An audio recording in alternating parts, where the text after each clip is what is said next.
Bismillahirrahmanirrahim. Assalamualaikum warahmatullahi wabarakatuh. Bagaimana kabarnya? Pada hari ini kita akan melanjutkan pembelajaran kita tentang yang kita ambil dari bab 2 ya. Kita sudah sebelumnya membahas tentang salah satu akhlak terpuji. Jadi bab 2 ini kita masuk tergolong sebagai bahasan akhlak ya. Jadi pembelajaran agama itu bisa kita golongkan jadi 3. Ada yang berkaitan dengan akidah, yaitu keyakinan kita. Nanti kita membahas tentang malaikat, tentang rukun iman ya, terutama di dalam kajian kita. Kemudian kita membahas tentang syariah. Nah, biasanya syariah ini kaitannya tentang pembelajaran kita tentang masalah-masalah ibadah. Dan kemudian ada pembahasan kita tentang akhlak. Akhlak ini adalah pendalaman kita tentang perilaku-perilaku, terutama perilaku itu adalah perilaku yang terpuji, dan kita juga akan mengenali perilaku apa yang termasuk perilaku yang tercela. Nah, di sini pada kesempatan ini kita membahas tentang amanah. Amanah berasal dari kata bahasa Arab yang berasal dari kata amin, amanah gitu ya. Aman ya. Jadi sesuatu yang aman. Jadi seorang yang amanah adalah seorang yang kita aman dengan dia, gitu ya.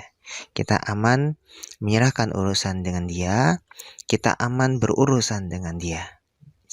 Aman itu satu yang membuat kita nyaman, tenang, tidak stres, tidak gelisah, tidak bingung. Jadi orang-orang amanah adalah orang yang menghindarkan kita dari rasa stres gelisah karena kita takut apa yang kita percaya itu akan dilanggar.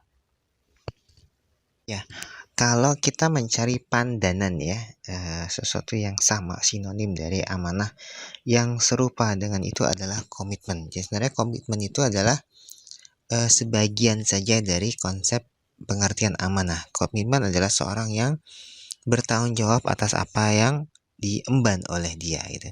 Jadi seorang yang berkomitmen adalah seorang yang akan melakukan dengan sungguh-sungguh semaksimal mungkin apa yang menjadi tanggung jawab dia sehingga dia tuntas pekerjaannya, sehingga amanah itu, komitmen itu, tugas itu selesai dan dikembalikan pada yang memberikan tugas gitu ya. Sekarang kita coba membahas lebih lanjut tentang definisi amanah itu sendiri ya. Jadi amanah itu artinya terpercaya, dapat dipercaya. Jadi sebagaimana saya katakan, berasal dari kata amanah, sesuatu yang aman. Amanah juga berarti pesan yang dititipkan dapat disampaikan kepada yang berhak. Jadi gini, kalau seseorang mendapatkan amanah, maka selama amanah itu belum dicabut, maka ada kewajiban untuk ditunaikan dengan sebaik-baiknya. Gitu ya. Nah, nanti kita akan juga membahas tentang macam-macam amanah itu apa saja. Di sini saya tuliskan bahwa amanah wajib itu, salah satu amanah yang wajib itu adalah amanah kita terhadap hak-hak Allah. Jadi setiap dari kita itu punya kewajiban terhadap Tuhan kita, kepada Allah Subhanahu wa taala. Nah, kewajiban itu adalah hak Allah yang harus kita penuhi. Jadi misalnya orang tua terhadap kalian gitu ya. Orang tua terhadap kalian itu kalian punya kewajiban kepada orang tua untuk bersikap hormat, patuh dan taat kepada kedua orang tua. Nah, kewajiban kalian itu adalah haknya orang tua. Jadi kalau kalian tidak taat kepada orang tua, berarti ada hak orang tua yang kalian langgar. Kalau kalian membentak orang tua, berarti ada hak orang tua yang kalian hancurkan begitu saja ya. Jadi amanah itu secara hukum fikih, kalau seseorang mendapatkan amanah, maka selama diembannya amanah itu, maka hukumnya wajib untuk ditunaikan dengan sebaik-baiknya. Nah, di sini saya jelaskan bahwa amanah berkaitan erat dengan tanggung jawab ya. Jadi sesuatu yang kita tanggung ya, tanggung sampai kita betul-betul menunaikan dan kita lepas tanggung. jawab itu. Jadi orang yang bisa menjaga amanah biasanya disebut sebagai orang yang bertanggung jawab. Misalnya saja kalau dalam konteks kalian pendidikan di sekolah gitu ya. Di sekolah bisa jadi akan ada jadwal piket misalnya. Nah, ketika kalian mendapatkan jadwal piket misalnya hari Senin, nah kalau sudah ada jadwal piket hari Senin itu berarti di situ kalian punya amanah yang wajib untuk dituntaskan. Kalau tidak dituntaskan bagaimana? Ya tentu saja itu merupakan satu eh, apa namanya kesalahan atau isem dosa yang harus kalian tanggung hingga kalian penuhi gitu ya. Sehingga kalau misalnya ada jadwal piket itu, kemudian kalian penuhi jadwal piket itu untuk dilakukan dengan piket yang sebaik-baiknya, berarti orang siswa yang melakukan piket itu adalah siswa yang bertanggung jawab. Nah, kalau yang tidak melakukan piket bagaimana? Tentu saja kita bisa katakan bahwa ia tidak bertanggung jawab. Sama dengan halnya, bayangkan ya orang tua itu menyekolahkan kalian. Awal kali masuk ke sekolah, pembayaran uang sekolah itu tergantung sekolahnya, tapi rata-rata orang tua akan menghabiskan sekitar 5 juta sampai 20 juta sekali masuk, gitu ya. Jadi, ketika seorang orang tua menitipkan anaknya ke sebuah sekolah, maka proses pembayaran di awal itu biasanya akan menghabiskan uang sekitar 5 sampai 20 juta tergantung sekolahnya. Bisa jadi ada yang lebih ya. Seketika orang tua mendaftarkan kalian ke sekolah itu, maka kalian yang menjadi siswa di sekolah itu, maka kalian punya amanah. Ada kewajiban-kewajiban yang harus kalian lakukan. Kewajiban itu adalah kewajiban untuk belajar. Kewajiban kalian bukan untuk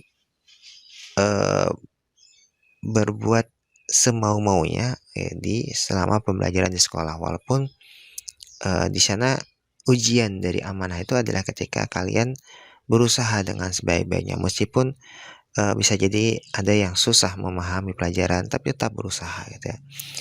Meskipun mungkin dimarahi oleh gurunya, tapi tetap dia berusaha untuk menjalani amanah sebagai siswa itu dengan sebaik-baiknya, sehingga ya, amanah pendidikan itu baru tercabut ketika kalian lulus dari sekolah yang bersangkutan. Nah, hasilnya bagaimana gitu? Tergantung sejauh mana tanggung jawab kalian sebagai pelajar dilakukan selama periode masa sekolah itu. Disitulah, nah kalau amanah pendidikan itu dijalani dengan sungguh-sungguh, maka dalam sisi Allah Subhanahu wa taala itu pahala yang luar biasa ya.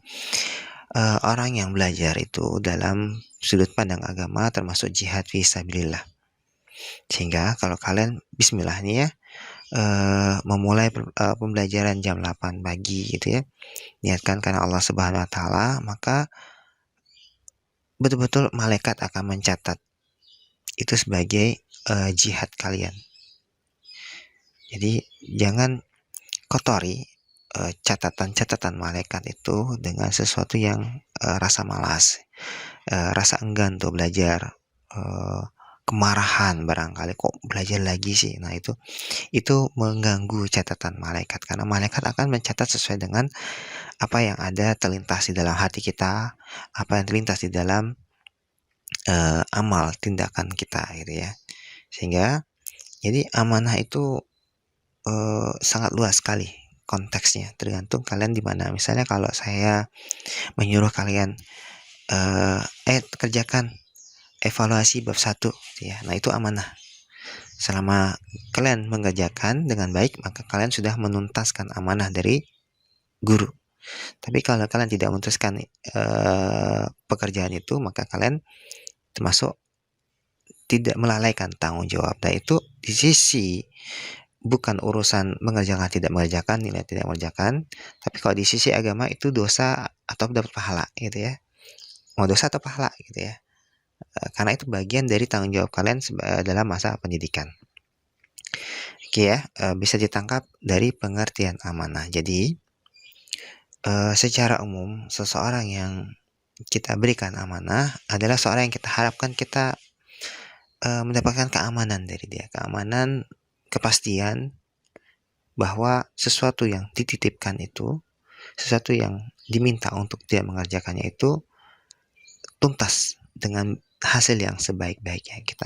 Orang yang memberikan amanah itu merasa aman. Jadi orang tua itu merasa aman ketika kalian berangkat ke sekolah, karena punya keyakinan kalian akan belajar dengan sebaik-baiknya. Seorang guru juga merasa aman dengan murid-muridnya ketika memastikan bahwa tolong pelajari bab ini, maka siswa itu belajar dengan baik-baik. Nah, itu merasa aman. Nah, ketika uh, orang yang memberikan amanah itu merasa tidak aman, merasa kehilangan kepercayaan, berarti itu adalah satu catatan bahwa ada akhlak tercela yang mulai tumbuh di dalam diri seseorang, sehingga orang itu merasa tidak aman ketika menitipkan sesuatu kepercayaan kepada dia, gitu ya. Jadi betul-betul konteks pembelajaran kita tentang amanah ini suatu yang perlu kita hati-hati sekali, karena ini berurusan dengan hubungan kita dengan Allah, hubungan kita dengan manusia, bahkan hubungan dengan kita dengan diri sendiri. Kita lanjutkan ya. Nah, di sini sebuah gambar ini gambar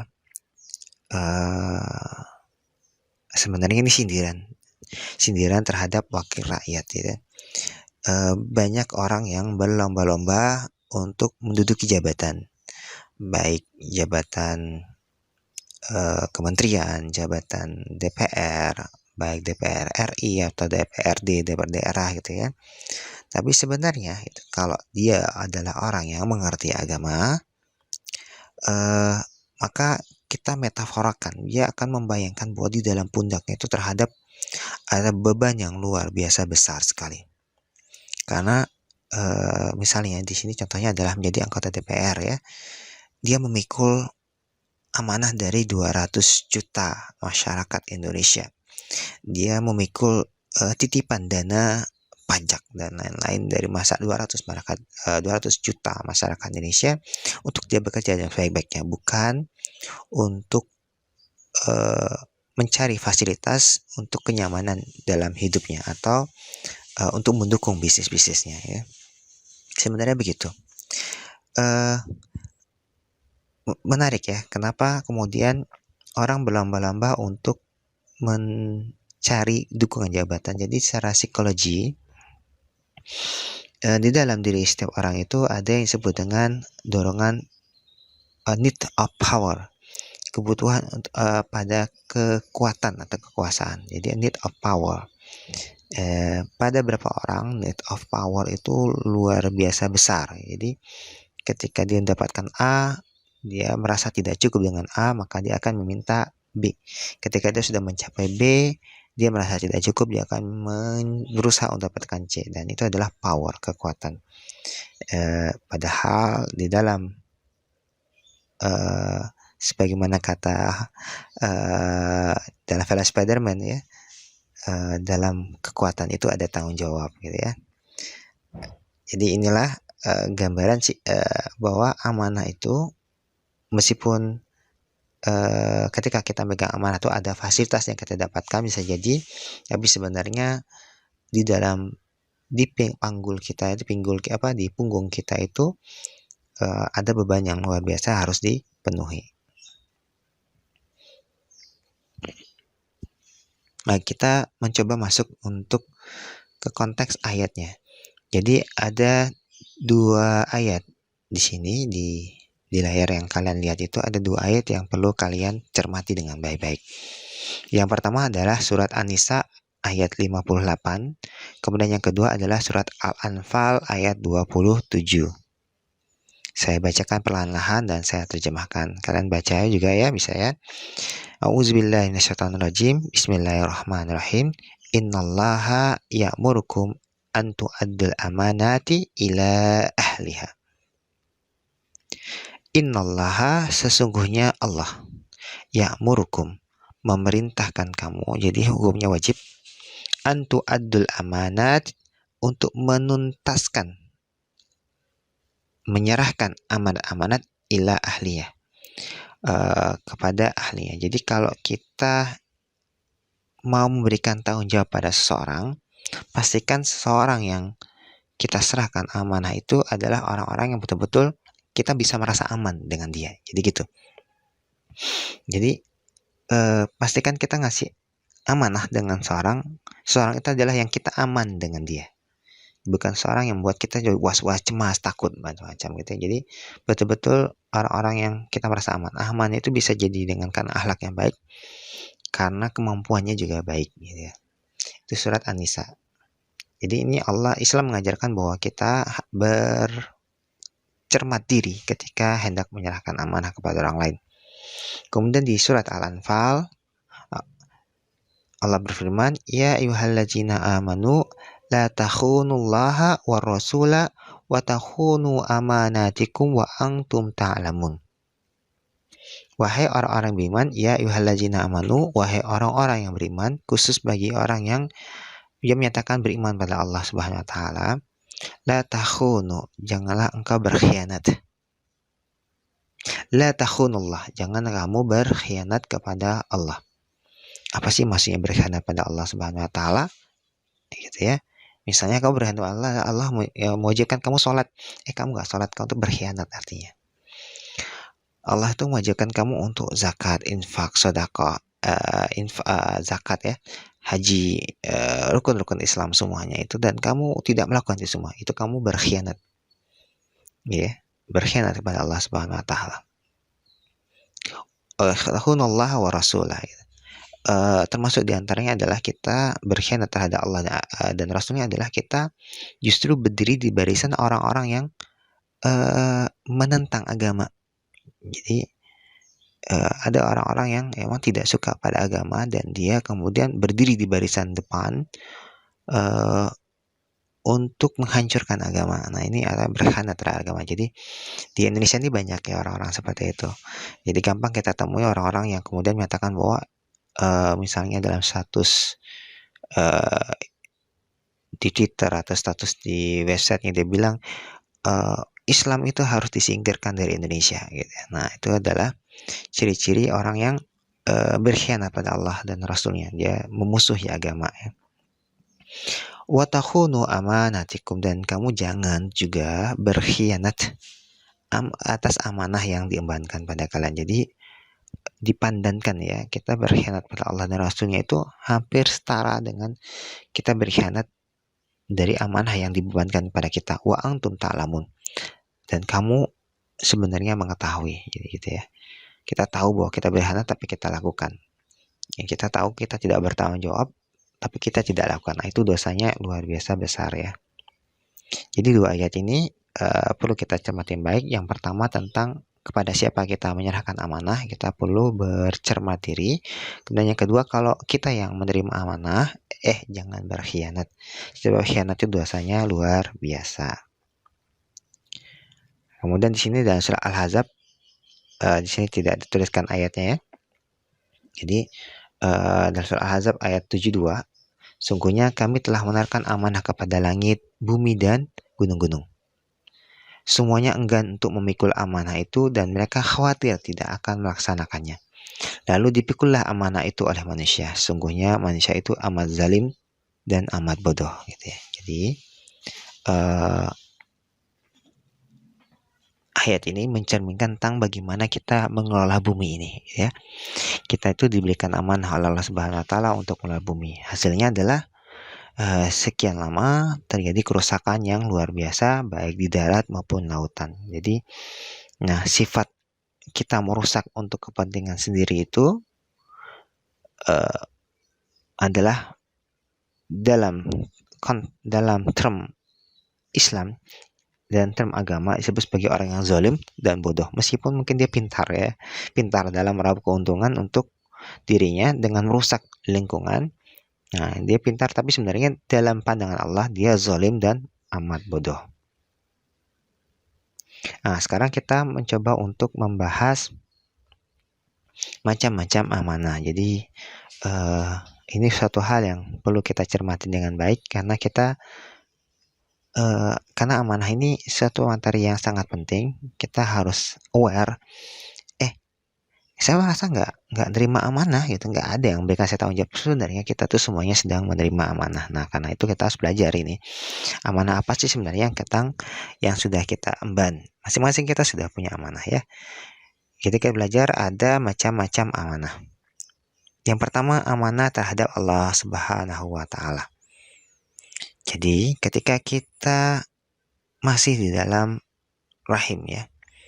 Jadi pada saat itu di hadapan Allah kita bersaksi bahwa Tuhan kita adalah Allah Subhanahu wa taala dan kita akan bersikap taat dan patuh kepada Allah Subhanahu wa taala. Jadi ketika kita lahir dan tumbuh besar, kita punya amanah. Amanah untuk terus taat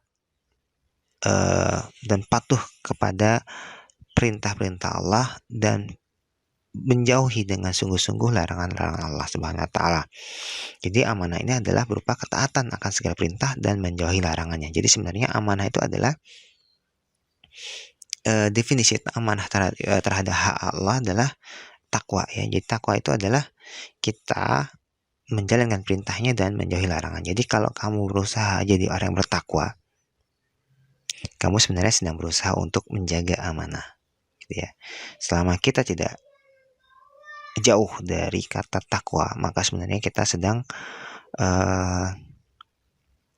jauh pula dari memenuhi dari amanah hak kepada hak Allah Subhanahu wa taala. Ini ayatnya sama dengan yang sudah saya terjemahkan tadi, ya ayyuhallazina amanu la takhunullaha wa rasul. Janganlah kamu berkhianat wahai orang beriman, janganlah kamu berkhianat pada Allah dan Rasulnya, wa takhunu amanatikum ya. Ayatnya sama dengan tadi. Intinya adalah begini. Jadi saya, kalian semua itu yang mendengar saya saat ini itu punya amanah, punya kewajiban.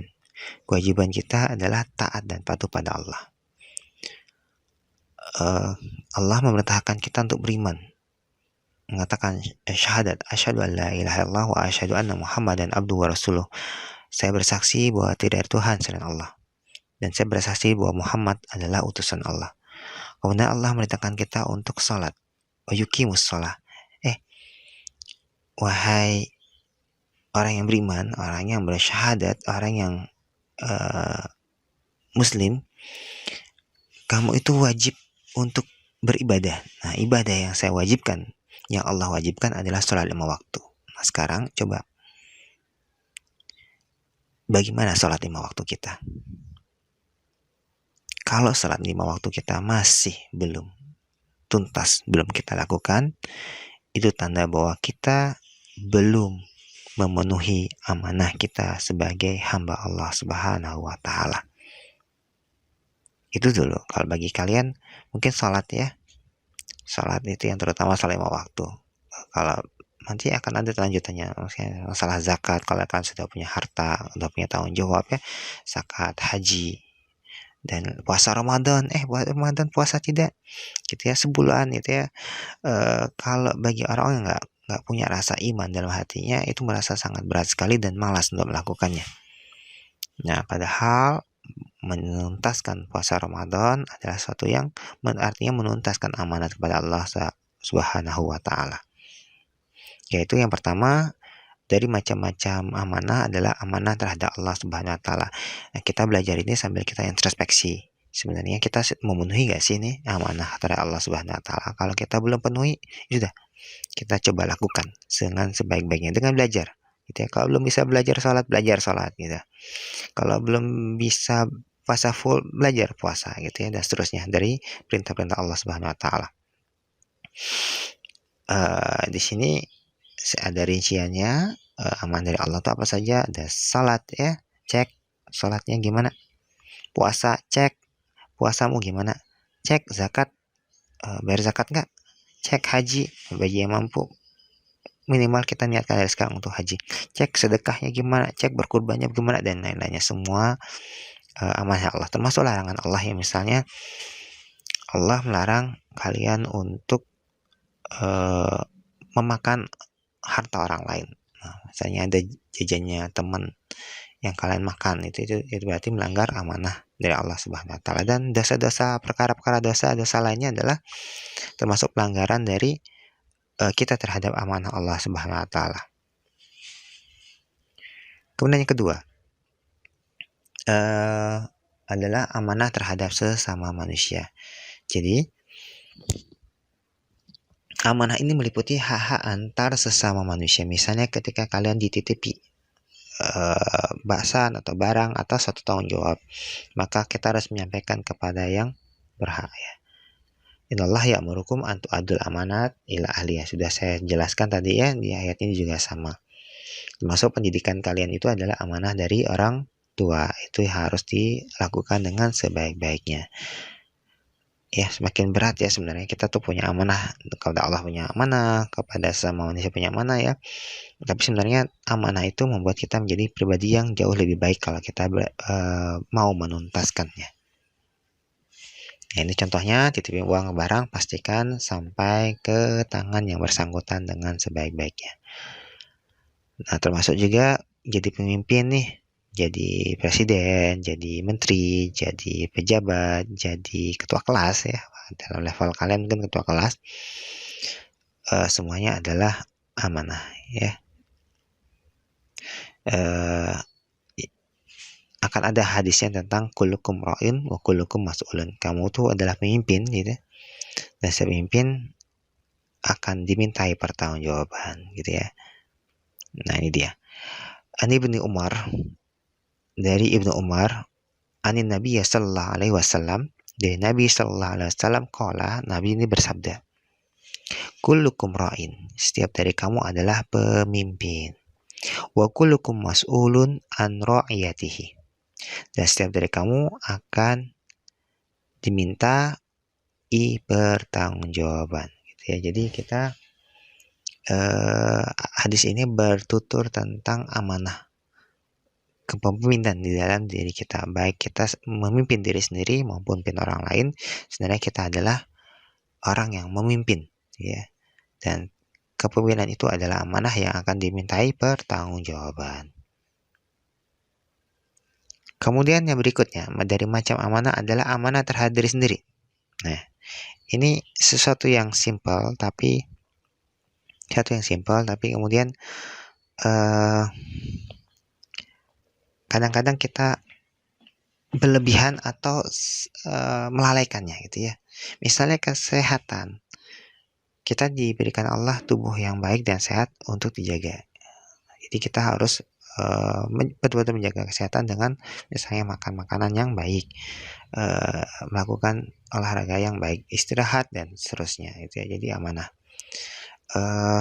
Stres, kita juga punya kewajiban untuk mengolah stres gitu ya, agar jangan sampai stres itu mengganggu kita ya.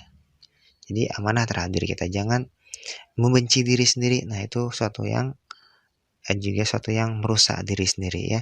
Saya tuh kok merasanya saya ini bodoh sekali. Nah, saya tuh merasa nggak berharga, saya tuh orangnya buruk, saya tuh nggak bisa ini, saya tuh nggak bisa itu. Nah, setiap perkataan saya nggak bisa, saya jelek, saya buruk, itu adalah pedang yang kita tusukkan ke diri kita, dan pedang itu melukai kita, melukai kemampuan kita, melukai pikiran kita, melukai hati kita, sehingga kita nggak bisa optimal.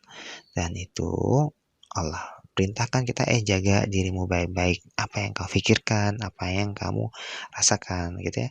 Jangan sampai itu justru menghambat dirimu, karena itu ya, pastikan bahwa kamu itu aman dengan dirimu sendiri gitu ya.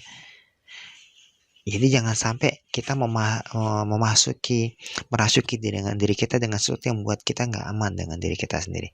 Jadi pastikan kita memasukkan informasi, kepercayaan, belief yang membuat kita aman terhadap diri kita sendiri gitu ya. Intinya begitu. Jadi kita bisa nyaman, bisa sejahtera dan bahagia. Nah, oke, kita sudah membahas tentang pengertian amanah, dalil-dalil tentang amanah, kemudian macam-macam amanah. Sekarang tentu saja ada hikmah dari pelaku amanah. Nah, untuk khusus bagian hikmah dari pelaku amanah ini Mister tidak akan jelaskan. Justru kali ini adalah tugas bagi kalian untuk mencatat di dalam bukunya apa saja hikmah dari pelaku amanah, kemudian kirimkan ke WA Mister apa saja hikmah dari pelaku amanah. Ya, Itulah ini sampai di sini saja pembelajaran kita tentang amanah. Eh, Sebenarnya ini materi yang apa namanya? eh, Nasihat untuk kita semua gitu ya. Nasihat untuk kita semua bahwa kita ternyata punya amanah. Disadari, tidak sadar kita harus menyadari betul-betul kita punya amanah. Yang paling dasar sekali kita punya amanah kepada Allah, kita harus tuntaskan. Kemudian kita punya amanah terhadap orang lain, orang tua paling tidak, atau guru gitu ya, dan teman-teman lainnya. Kita nyata kita punya amanah, dan terhadap diri kita sendiri kita punya amanah. Jadi kita betul-betul sedang memikul tanggung jawab, dan tanggung jawab itu menjadikan kita semakin dewasa, dan tanggung jawab itu juga menjadikan kita semakin bijak ya dalam hidup ini gitu ya. Jadi ikuti saja anjuran-anjuran dalam agama, insya Allah kita akan mencapai kehidupan yang eh, nyaman, bahagia, gitu, dan sejahtera insya Allah di dunia dan akhirat. Itu saja dari Mister, jangan lupakan tugasnya, yaitu hikmah perilaku amanah. Demikian, Assalamualaikum warahmatullahi wabarakatuh.